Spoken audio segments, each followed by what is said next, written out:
Bien, acá me dice que está grabando la reunión, muchas gracias. Ok. Bueno, buen día.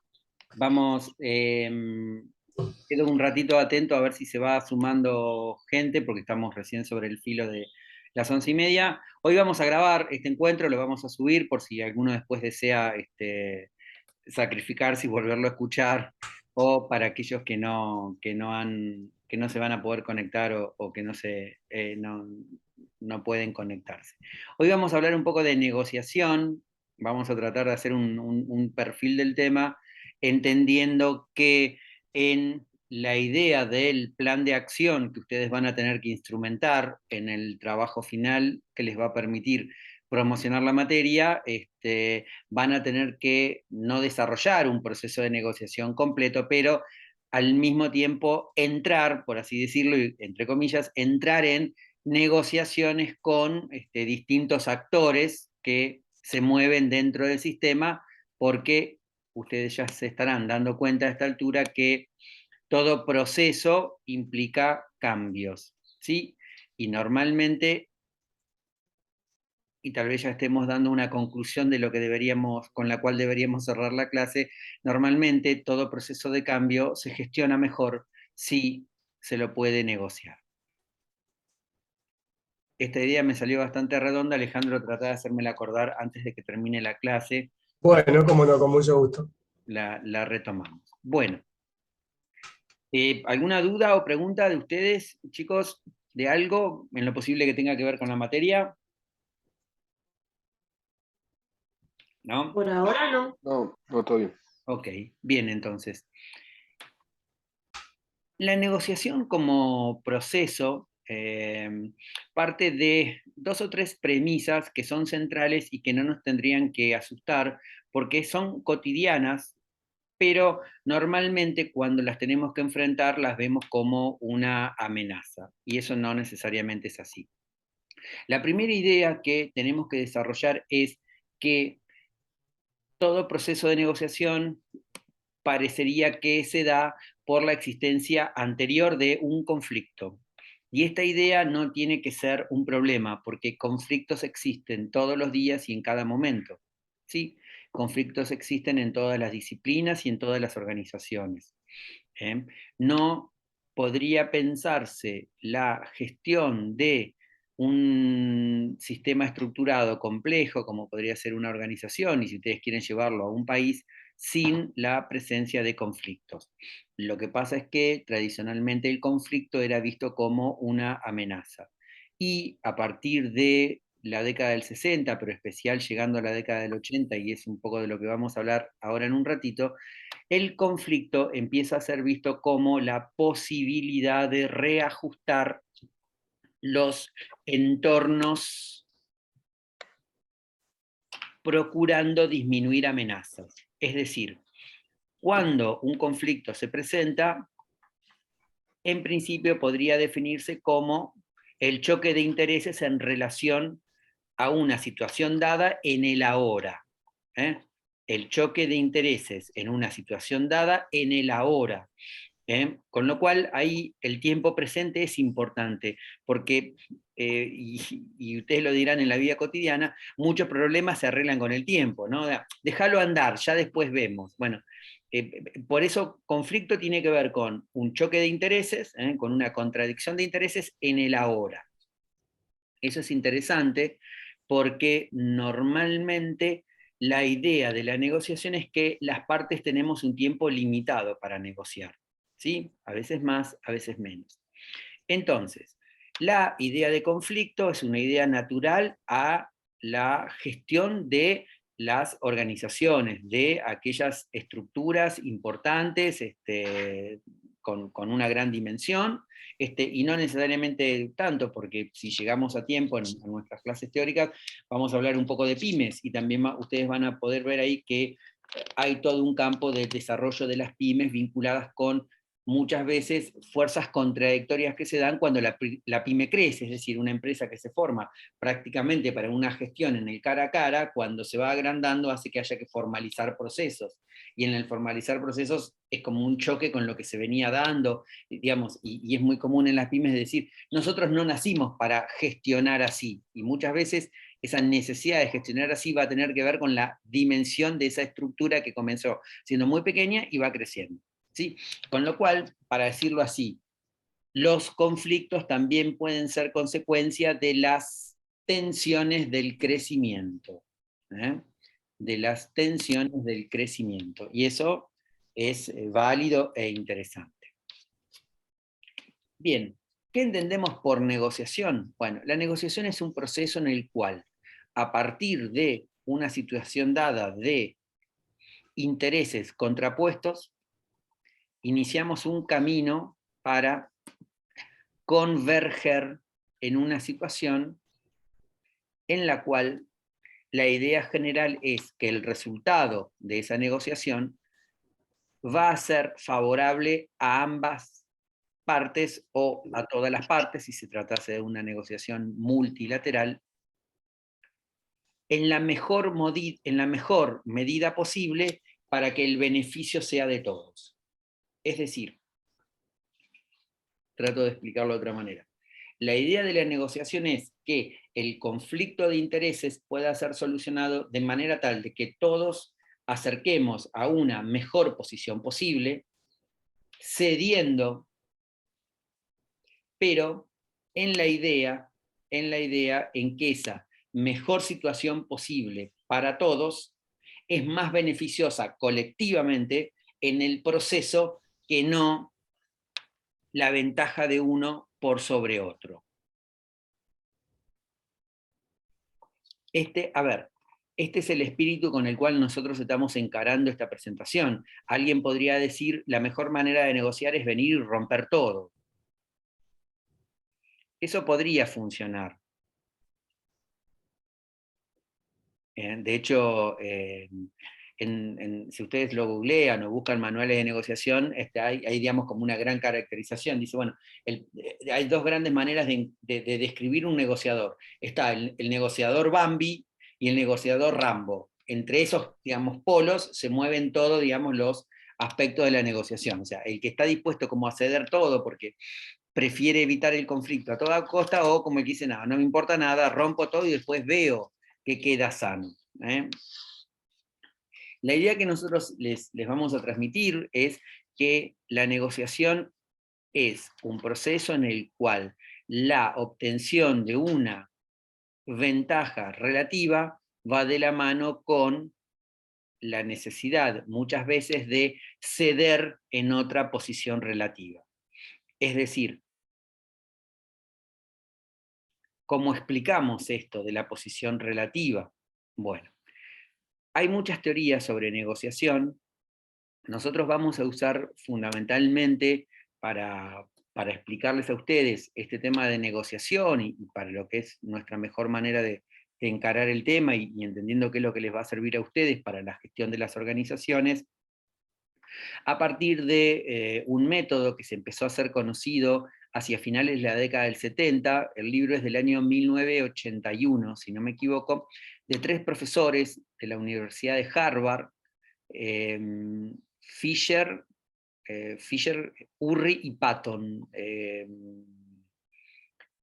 que eran docentes de la Facultad de Harvard y en relación a la necesidad de hacer un cambio del plan de estudios de la Escuela de Negocios de Harvard, le consultan a los CEOs, a los directivos, a los gerentes que ocupaban puestos gerenciales en empresas que habían egresado de Harvard, a qué dedicaban la mayor parte de su tiempo.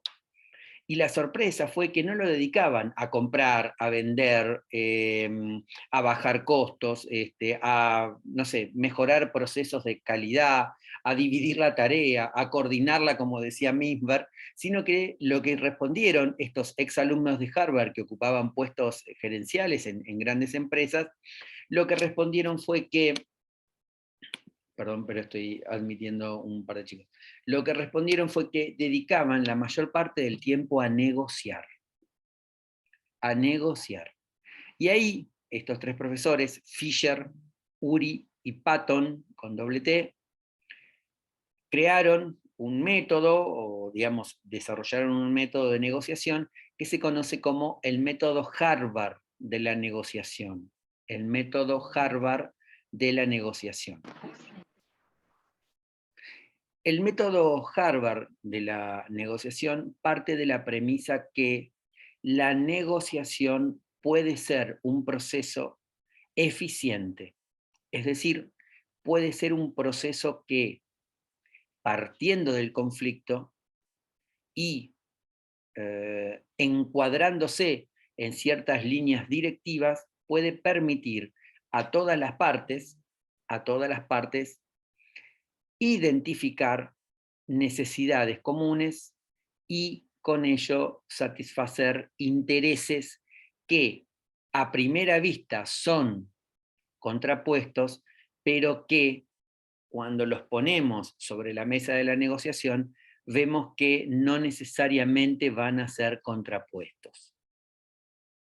Esta idea teórica es interesante porque nos permite aprender que la negociación es un proceso que se instrumenta, es decir, que se va perfilando y se va desarrollando y se va ejecutando, es decir, que tiene pasos, que la negociación no es algo ni inmediato, ni es algo que sale de una, sino que la negociación tiene una característica central, que es para Harvard la colaboración y la progresividad. ¿Sí? La progresividad y la colaboración. Esas ideas son importantes si es que estamos pensando que en la negociación no vamos a destruir a la otra parte, sino que vamos a tratar de obtener la mejor ventaja relativa posible. ¿Hasta acá vamos? ¿Hasta acá están de acuerdo con estas ideas? ¿Hay algo que les parece raro, que no están de acuerdo?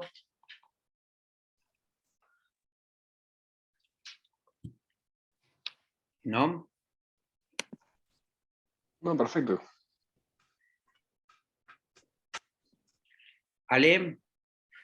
No, bien, bien. Yo quería preguntar, recién en la pantalla veía a alguien que se identificó como Joco. ¿Quién es? ¿O se fue ya? Me parece que se fue. Ah, no importa. Aguanto poco. Ahí está, Josefina. Era Josefina. Ah, bien. Josefina. Perfecto. Tenía otro nombre. Bien, Josefina, gracias. Yo estoy con el usuario de mi tía. Sí, pero ya tu carita ya la registro. Quédate tranquilo. Bueno, No, porque sabes qué estoy haciendo, ¿no? estás tomando lista, Alejandro. Estoy tomando lista, pero no para, o sea, porque después van a venir consultas respecto del tema, más allá que la clase esté colgada, y bueno, quiero saber a quiénes estuvieron presentes, quiénes no estuvieron presentes.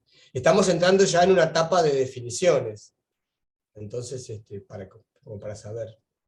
Ok. Mirá la clase. Bien, sí, después la vamos a subir al Sí. YouTube. Después la vamos a subir al YouTube. Bien. Entonces, el método de negociación de Harvard parte de 4 premisas, de 4 ideas rectoras, de 4 ideas centrales. La primera de esas ideas que, según esta teoría, todas las personas tenemos que tratar de implementar cuando iniciamos un proceso de negociación, es separar a las personas del problema. Separar a las personas del problema. ¿Qué les parece que significa separar a las personas del problema?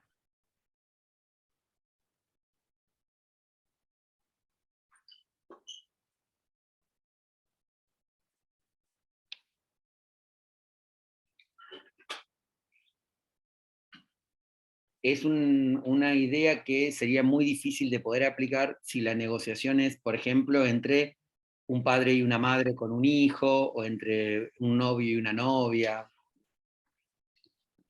¿Qué significa? Yo lo pienso desde el lado de negociar el problema y no la opinión de la persona, o sea, sacar el sujeto. A ver, sacar el sujeto va a ser medio complicado porque el sujeto representa un interés en la negociación, ¿sí? Esperen, porque si ahí hay gente que escribe, recién ahora la veo. Ah, ok. Sería reconocer a cada una de esas personas que están dentro de ese problema. No, al contrario. A ver, el punto sería que más allá de que nos guste o no nos guste la persona, que más allá de que nos caiga simpática o no simpática la persona, en realidad tenemos que enfocarnos en el problema que llevamos, en el conflicto que llevamos a esa negociación. Es decir, no siempre nos va a gustar con quién estamos negociando. Vamos a preferir una persona que hable más fuerte, vamos a preferir una persona que hable menos fuerte, vamos a preferir una persona que no dé ejemplos, vamos a preferir una persona que no sea impuntual, etc. ¿Sí? Entonces, no nos tenemos que centrar en si me gusta la cara del que está negociando conmigo, sino que tenemos que tratar de centrarnos en el problema que llevamos, en el problema que llevamos. Y eso ocurre o debe ocurrir cotidianamente en las relaciones laborales, por ejemplo, que a veces no nos gusta con quienes estamos compartiendo el espacio, con quienes estamos trabajando, pero sí o sí debemos sacar el trabajo adelante, ¿no? Bueno, más o menos eso.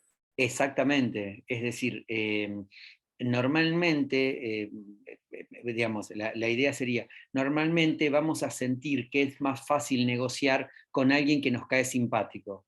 Digamos, y para Harvard eso es un error garrafal, porque, para decirlo en términos nuestros, bajamos un poco la guardia, digamos, ¿no? Ah, como es simpático, que me cae bien, va a ser más fácil. No, no necesariamente. Entonces, si yo elimino el aspecto subjetivo de lo que me parece que es la otra persona, para la escuela de Harvard voy a estar con mejores condiciones para enfrentar esa negociación, ¿sí? Esta idea es interesante porque normalmente pasa que todas las personas arrastramos una historia, y esto es válido, y esa historia nos va definiendo un carácter, una forma de ser, una forma de presentarnos. Hay gente que frente a eso podemos sentir más simpatía, más rechazo, etc. Lo que dice Harvard es, no debemos confundir que cuando nos sentamos a negociar, la otra persona representa un interés, y yo voy con un interés a la negociación. Tenemos que centrarnos en los intereses, en el objeto del problema y en lo que yo quiero ganar de ese problema, mejorar de ese problema. ¿Sí? ¿Se entiende ese punto, digamos, a qué se refiere cuando decimos que tenemos que separar a las personas del objeto de la negociación? No me interesa el sujeto, me interesa estar atento al interés que esa persona esté representando.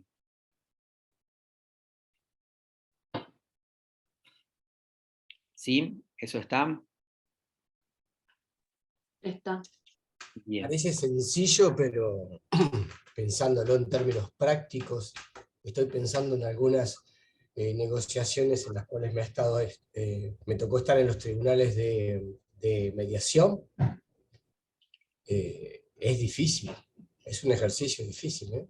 Sí, sí, pero si uno le presta más atención al objeto de la negociación, es decir, a la controversia, al conflicto de intereses que está planteado, debería ayudar, digamos. Debería ser, sí, totalmente. Bueno, el segundo punto tiene que ver también con este tema de los intereses. Para la teoría de la negociación de Harvard, es importante que el negociador, que nosotros nos concentremos en los intereses de ambas partes, en los intereses de ambas partes y no en las posiciones. Debemos concentrarnos en los intereses de ambas partes y no en las posiciones. ¿A qué apunta esto? Vamos a empezar con lo más fácil. ¿A qué llamamos posiciones o qué deberían entenderse por posiciones? Bueno, vamos a tratar de darlo con un ejemplo. Supongamos que dos amigos están estudiando y está la ventana abierta. Y uno dice que la ventana abierta le mueve las hojas del libro y no lo deja leer, y el otro dice, pero si cerrás la ventana hace mucho calor. Las posiciones ahí serían o ventana abierta o ventana cerrada. ¿Sí? O queda la ventana abierta como está, y a uno se le siguen moviendo las hojas del libro, o cerramos la ventana, a uno no se le mueven las hojas del libro y el otro siente calor. Habría una posición intermedia, podría decir alguno de ustedes.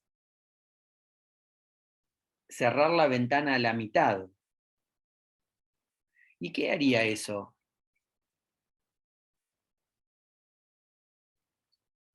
¿Qué haría si cerramos la ventana a la mitad en ese caso? Negociamos cerrar la ventana a la mitad. ¿Cuál era el interés inicial de estos dos chicos que estaban, o chicas que estaban estudiando? Y se cerraba completa o no. ¿Que se cerraba completa o que quedase abierta? Parecería como re interesante que si me voy a la mitad de la posición, los dos salen ganando.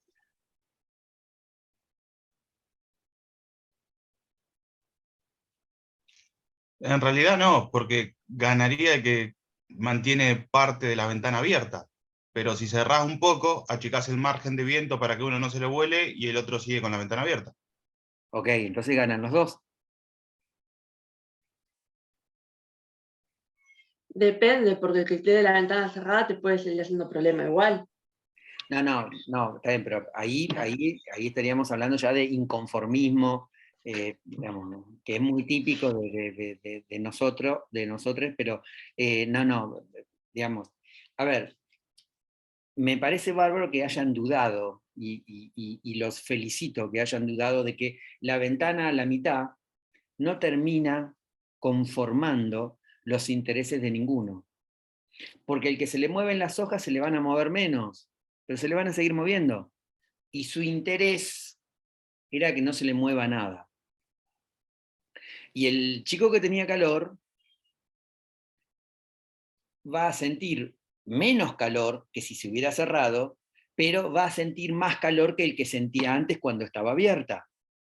Con lo cual tampoco su interés se va a ver materializado. Bueno, esas son las posiciones. Las posiciones limitan la negociación. En cambio, dice Harvard, si yo me centro en los intereses, aparecen más alternativas. ¿Cuáles son los intereses? El de un alumno o alumna, no morirse de calor. Y el del otro alumno o alumna, poder leer o estudiar con comodidad.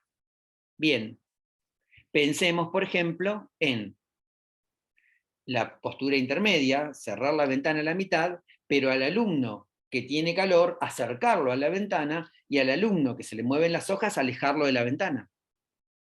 Si yo logro centrarme en los intereses y combino un cambio de la situación de origen con la permanencia o el énfasis en los intereses, salimos ganando todos. Salimos en una mejor posición relativa a todos. ¿Por qué? Porque tal vez el mayor calor con la ventana a medio abrir se va a ver compensado con menos calor porque estoy más cerca de la ventana. Y las hojas se van a mover menos si me alejo con la ventana a medio abrir. ¿Sí? Por eso, para Harvard, es importante identificar los intereses, no las posturas. A ver, ¿qué estoy buscando yo obtener de esto?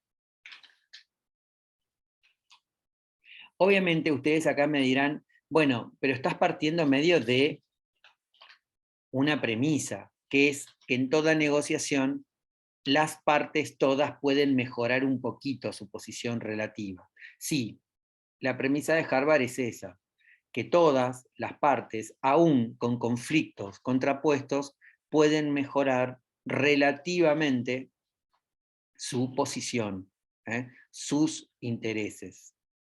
¿Ese qué punto es de los 4? El segundo, estamos en Ok. el segundo. Estamos El primero era separar a las personas del objeto de la negociación. y el segundo es centrarse en los intereses y no las No en las posiciones. posiciones, Ahí va, exacto. gracias. ¿Sí? Entonces, si nosotros logramos ver que las posiciones nos limitan, ¿sí? Son limitantes de las posibilidades de negociar, vamos a ver que en los intereses aparecen más posibilidades. Y eso es muy importante para Harvard. ¿Sí? Centrarse en los intereses. ¿Qué estoy yendo yo a buscar a esta negociación? Y no en dónde estoy parado cuando estoy negociando. Lo situacional limita.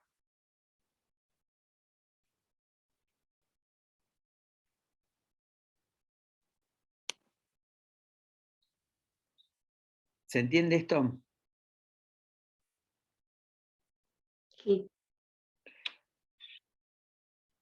El tercer punto de estas, digamos, como líneas directrices o líneas centrales de la teoría de la negociación de Harvard, el tercer punto es generar distintas opciones que beneficien a los intereses de todas las partes. Que en la negociación se generen, se pongan sobre la mesa distintas opciones, distintas posibilidades que puedan ser beneficiosas para todas las partes en conflicto. Y acá también hay un presupuesto sobre el cual ustedes pueden no estar de acuerdo necesariamente, que es que si estamos diciendo que sobre la mesa de la negociación se pueden poner a discutir, a negociar, a plantearse distintas alternativas que mejoren en algo los intereses de cada una de las partes, hay, digamos, una premisa sobre la que se está partiendo, que es que por más contradictorio que parezcan los intereses en un conflicto, siempre hay algún punto en común sobre el cual arrancar.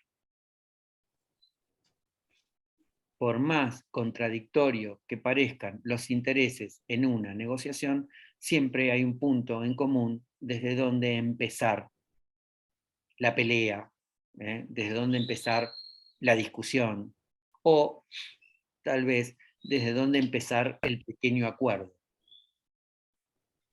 Y esto, usando el ejemplo que nos daba hoy nuestra compañera de las relaciones laborales, uno lo podría poner, digamos, en esto que lamentablemente ahora todos los meses se está negociando producto de la inflación, que es el tema de las paritarias, es decir, la discusión estrictamente salarial entre un gremio que quiere mucho de aumento, porque sus bases, sus trabajadores le dicen que el costo de vida real es muchísimo más alto del que se dice por ahí, y los empresarios que dicen, no, si yo te pago eso, tengo que cerrar. A ver, parecería ser, digamos, que es como la noche y el día, blanco y negro.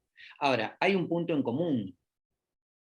Al trabajador no le conviene que su empleador cierre, porque es muy difícil reemplazar un trabajo por otro, y al mismo tiempo al empleador tampoco le conviene cerrar, porque le queda toda una inversión, toda una estructura de capital que, ustedes saben, muchas veces se deteriora más por el no uso que no por el uso, porque cuando se usan hay que mantenerlas, hay que mantener protocolos de seguridad, etcétera, digamos, ¿no? Entonces, lo que parecería ser, digamos, che, este gremio nos viene a matar y ya viene con 10 días de paro, y los empresarios dicen, mira, pedí lo que quiera porque yo no te lo voy a poder pagar, hay un punto en común. Hay, digamos, como un equilibrio en el cual, bueno, mirá, yo menos de esto no te puedo pedir, pero vos tenés que ser sincero y decir más o menos hasta cuándo vos podés, no sé, generar condiciones para aumentar lo que producís. Obviamente, esto es complicado porque también se mete, no sé, por ejemplo, ustedes saben que hay en el mercado argentino una gran cantidad de precios que tienen tarifas reguladas, que el Estado fija límites para esas tarifas. Eso se suelen llamar mercados regulados. No sé, por decir algo, yo hago camisas, yo le puedo poner a mi camisa el precio que quiera. ¿Cuál va a ser el límite? El precio medio que le pone la competencia. Ahora, si yo, por ejemplo, tengo, no sé, por decir alguna empresa de Internet, las tarifas de Internet no se mueven libres, hay topes, eso es un mercado regulado.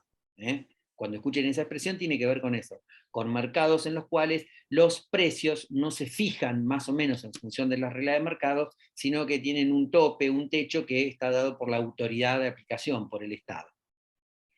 Bien, entonces, la idea de este tercer punto de Harvard es esta, que por más contradictorios que parezcan los intereses con los cuales nos enfrentamos al comienzo de una negociación, debemos buscar puntos que beneficien a todas las partes vinculadas con la negociación.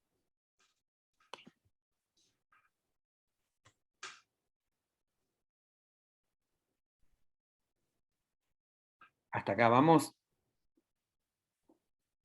Y el cuarto y último de las líneas directivas de entender la negociación, más o menos dice que debemos tratar de basar los acuerdos en criterios objetivos. Debemos tratar de basar los acuerdos en criterios objetivos. ¿Esto qué significa? Que alguna manera de definir hacia dónde queremos llegar es posible consensuar, escribir, comunicar, plasmar, digamos. ¿Sí? Con esto vamos a algo que es muy común en la política internacional, que es un concepto interesante en negociación, que es el de la reciprocidad.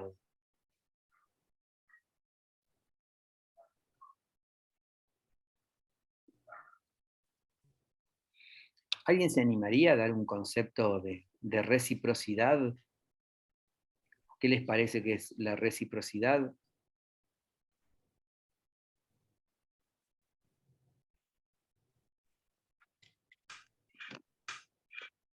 Las dos partes tienen que estar de acuerdo. Tienen que estar recíproco en el sentido de que, bueno, lo que yo te digo te sirve y lo que vos me digas me sirve. Lo veo por ese lado. Uh-huh. Cambiando de tema, le quedan 3 minutos al Zoom, por las dudas si te cortan. Si se corta nos volvemos, gracias por avisar, si se corta nos volvemos a conectar con el mismo link, no al toque, digamos, así lo hacemos de corrido y después ya nos liberamos, ¿sí? Lo que dice la compañera es válido, sí. ¿Qué sería reciprocidad? Tratar y hacer conforme se espera que lo hagan para uno. A ver, repetilo, por favor. Tratar y hacer de la misma manera como se espera recibir. Por ejemplo, si esperamos recibir un buen trato, dar un buen trato. Ok, y así. ok. Y si estamos hablando de negociación, ¿con qué verbo reemplazarías recibir? Está bien lo que decís. ¿Con qué otro verbo reemplazarías eso? Reciprocidad sería en la negociación estar dispuesto a Aceptar. Ceder. Ahí está, ahí está. A ceder, a perder. A ver, yo estoy dispuesto a ceder en esto. ¿Vos estás dispuesto a ceder en qué? La reciprocidad implica algún consentimiento objetivo para resignar una postura. pidiendo que la otra parte resigne en otro tema. Entonces, para esta idea, muchas veces la mejor manera de empezar a negociar es decir, bueno, mira, yo te había bloqueado tal cosa, vuelvo para atrás con esto, pero vos me habías, no sé, sacado tal proveedor, devolvémelo. ¿Sí? La reciprocidad como mecanismo político a nivel global, digamos, ¿no? En los países, ¿no? Y la reciprocidad como mecanismo de acuerdo a nivel micro, ahora que está de moda la macro y lo micro, la reciprocidad como nivel de acuerdo a nivel micro es una manera de salir del conflicto para empezar a ver qué podemos tener en común. Hacemos 2 minutos de pausa y retomamos con este mismo Zoom. Ante